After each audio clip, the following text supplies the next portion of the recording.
The Durham report showing that there was no collusion between former President Trump and Russia. This, while the House Judiciary Committee's hearings on the FBI alleges weaponization against conservative voices made headlines. And joining us now to discuss is former acting U.S. Attorney General and host of the Liberty and Justice podcast, Matthew Whitaker. Mr. Whitaker, thank you so much for joining us. Now, I want to get your reaction to the Durham report because it really does put an end to any reports of Russia collusion and basically prove that it never happened. You're right, and it's good to be with you and Michael this morning. What I see in this Durham report is not only does it put a coda and complete what a lot of us already knew, and that is that there was no Russian collusion with the Trump campaign. But more importantly, it points out how the FBI, especially early in the Russian collusion hoax investigation, was so willing to follow evidence that was manufactured by the Hillary Clinton campaign.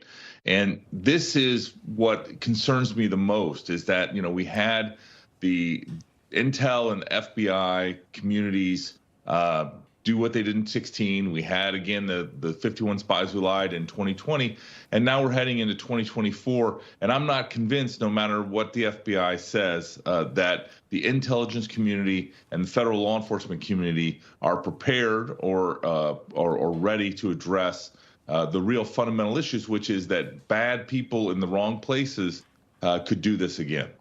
Matt, you say that you don't trust the FBI on their word. I can tell you for decades they've been telling you that they protect their whistleblowers and want whistleblowers to come forward. But look what they're doing. I mean, they're doing what they've always done. That's crushed them. But here's what House Minority Leader Hakeem Jeffries had to say about the Durham report. This is another example, generally, of right-wing conservatives in terms of their reaction to it, trying to make a mountain out of a molehill. And this is what the extreme MAGA Republicans on the Judiciary Committee and on the Oversight Committee have been doing throughout the year. A mountain out of a molehill. I'll just ask you, Matt, what do you think about that? Yeah, well, he is completely wrong. And this is the problem and why we are going to struggle for some time in the reform of the FBI is because half of America doesn't think there's a problem. When you have Donald Trump targeted for an investigation that ultimately really slowed down and hamstrung his administration for the first 2+ years. I was there. I know exactly what happened.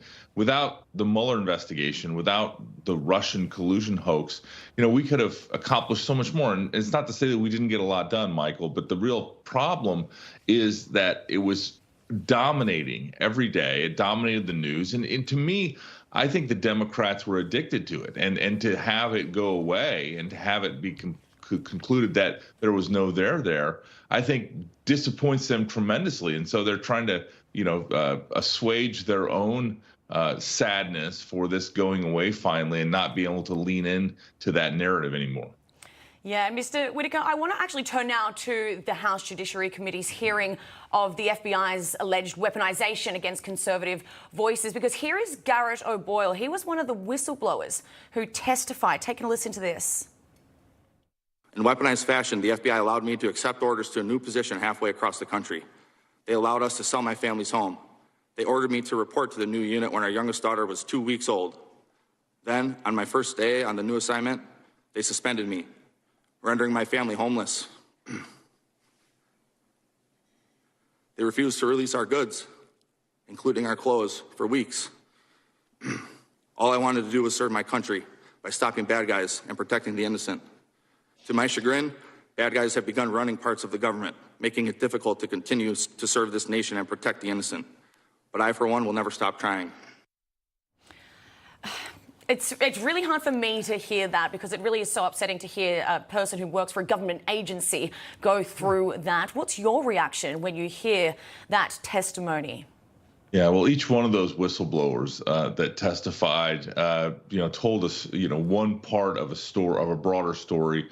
And that is the FBI has lost its way in many regards. And unfortunately, it emanates from the leadership in Washington, D.C. And until we reform that, until we have a revival of the FBI and we have the right people in the right places, I think, unfortunately, we're going to continue to hear these stories. I think the other thing, to your point earlier, is that, the FBI doesn't protect whistleblowers. They don't consider these individuals whistleblowers. And I don't understand how the people that they're whistleblowing against get to determine whether or not they qualify as whistleblowers. I mean, each one of these gentlemen, I think, had an important story that the American people needed to hear. And the fact that the Democrats are waving this off as some conservative conspiracy theory, I think is a shame, because at the end of the day, the FBI and needs to be fixed, and I think Congress is the only one that's going to be able to do it. Matt, just for those that want to take the contrarian side of this and they want to say that maybe these guys did something wrong, maybe they really are traitors or whatever. They had a 2-week-old baby and they wouldn't give them back their clothes for 2 weeks. How does that have anything to do with anything? Even if this person did something wrong, which I don't believe they did, but it just doesn't add up. But in the last minute that you have, can you tell us what do you think they can actually do to change the FBI so this doesn't happen again? Well, there's going to be a couple things. I think, first of all, Congress needs to have a much stronger oversight responsibility that they need to lean into. I think the Democrats before the midterms were hands off because the FBI was doing their bidding and helping them win elections. But I think fundamentally, the FBI and federal law enforcement writ large is going to need to lean into their mission, which is to do the basic blocking and tackling of law enforcement, to do good cases, to not get involved in the politics of what happens in Washington, D.C., and to ultimately earn back the respect and the trust of the American people. And I think we're a long way from that. I think it can be done, and I think the mission's very important. Absolutely. Attorney General Matthew Whitaker, thank you for your expertise and for joining us to discuss that very important topic. Thank you, Matt. All right. Thank you both.